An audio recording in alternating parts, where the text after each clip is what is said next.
ஓம்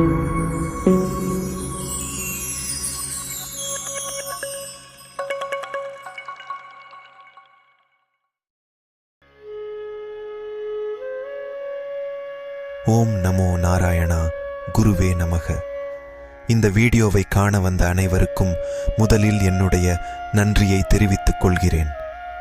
நமக்கு எழும் அனைத்து கேள்விகளுக்கு உண்டான பதிலை நம்முடைய கருமலை சித்தர், அருட்கவி, ஓவியர், எழுத்தாளர், ஆன்மீக செல்வர், தற்காப்பு கலைவித்தகர், தத்துவஞானி என பன்முகங்கள் கொண்ட நம் அன்புக்குரிய குருநாதர் ஐயா பெருமாள் ராசு அவர்களின் பதிலை காண்போம் வாருங்கள். கேள்வி பதில் பகுதிக்குள் நுழையலாம்.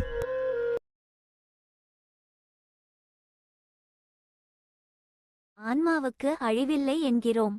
எதற்காக இறந்தவர்களுக்கு தர்ப்பணம் செய்கிறோம்? இந்த தர்ப்பண முறை உண்மையில் இறந்தவர்களை சென்றடையுமா? இது செய்யலாமா? நாம் மட்டுமே மறுபிறவி இருக்கிறது என்று நம்பி மறுபிறப்பு பற்றி பேசுகிறோம். ஆகவே மறுபிறவி இருப்பது உண்மை என்றால் இறந்த பின்பு அவன் மீண்டும் எங்கோ ஓரிடத்தில் பிறந்து வாழ்கிறான். அப்பொழுது இல்லாத ஒருவனுக்கு எப்படி தர்ப்பணம் செய்வது? ஆனால் உண்மையில் அவன் இல்லாமல் இல்லை. ஒரு பரந்த நீர்ப்பரப்பில் உள்ள ஒரு சுழல் போல் நாம் இருக்கிறோம். குடத்தினுள் இருக்கிறவற்றிடம் தன் வடிவத்தை குடமாக நினைப்பது போல் உடம்பினுள் உரைகிறான்மா தன் வடிவத்தை உடம்பாக எண்ணி மயங்கும். குடம் நீங்க வெற்றிடமே பெருவெளியாய் இருப்பதனை குறித்தே நான் வியந்த பின்பு உடல் நீங்க ஆன்மாவே பரமான்மா என உணர்ந்தேன். குடம் போன்ற இந்த உடம்பை வைத்துக்கொண்டு நாம் நமக்கான அடையாளம் இது என்று கருதுகிறோம். அந்த உடம்பு இல்லா நிலையில் அந்த வெற்றிடம் பெரிதாக தெரிகிறது. ஒரு வாளியில் தண்ணீர் இருக்கிறது. அதில் 5 அல்லது 6 குவளைகள் இருக்கின்றன. அதிலும் நீர் நிரம்பி இருக்கும் பொழுது தண்ணீர் நினைக்குமாம் அந்த குவளைதான் தனது வடிவம் என்று. தண்ணீர் குவளையிலிருந்து வெளியேறும் பொழுது புரிகிறது எல்லாமே தவறு என்று. இந்த உடம்புக்குள்ளே இருப்பதை வைத்துக்கொண்டு நாம் இருக்கிறோம் என்று நினைக்கிறோம். இந்த உடம்பை விடுத்து நோக்கும் பொழுது அங்கு பெயரோ உருவமோ இருப்பதில்லை. எல்லாம் ஒன்றே. பிறவி மறுபிறவி எங்கு வருகிறது? இந்த பிசிக்கல் உடம்பை தாண்டி. அதை கான்ஷியஸ் என்று சொல்கிறார்கள். அந்த கான்ஷியஸ் என்பதற்கு வடிவம் இல்லை, அதாவது உருவம் என்பதே இல்லை. கான்ஷியஸ் என்ற வார்த்தை கூட வேறு வழி இல்லாமல் பயன்படுத்துகிறோம். ஸ்ரீகிருஷ்ணர் கீதையில் இப்படி கூறுகிறார், ஆன்மா என்பது விளக்க முடியாதது. அதாவது அது எல்லாவிதமான செய்திகளுக்கும் அப்பாற்பட்டது. நினைக்கவோ வெட்டவோ எரிக்கவோ முடியாதது. அது எல்லாவற்றுக்கும் அப்பாற்பட்டது. ஏனென்றால் அதை விளக்க மொழி கிடையாது. அந்த ஆன்மா நமது உடம்புக்குள் இருந்தாலும் நம்மை நாம் புரிந்து கொள்ளும் பொழுதே அதை அறிய முடிகிறது.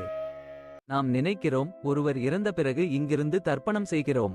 இறந்தவர் மறுபிறவி எடுத்து போயிருந்தால் அவருக்கு போய் சேருமா? அப்பவும் போய் சேரும் வாளியில் உள்ள தண்ணீர் குவளையில் இருப்பது போல் இந்த கான்ஷியஸில் ஒன்றோடு ஒன்று சம்பந்தப்பட்டது. இந்த உடம்பு நாம் அல்ல என்று புரிந்து கொள்வது ரியலைசேஷன். எப்படி குவளை நாம் அல்ல என்று நீர் உணர்ந்தால் அதைப்போல எல்லாமே இந்த கான்ஷியஸ் எல்லைக்கு போக வேண்டியது அவசியம். சுற்றி இருப்பதை புரிந்து கொள்ள முடியாமல் செய்து கொண்டிருக்கும் நம்முடைய அறிவு, அறியாமை போன்ற தடைகள் நமது ஆன்மாவை மறைத்துக் கொண்டிருக்கின்றன. மறுபிறவி என்றால் அவன் இன்னொரு உடம்பு எடுக்கிறான், அவ்வளவுதான். ஆனால் இவனேதான் அதிலும் இருக்கிறான்.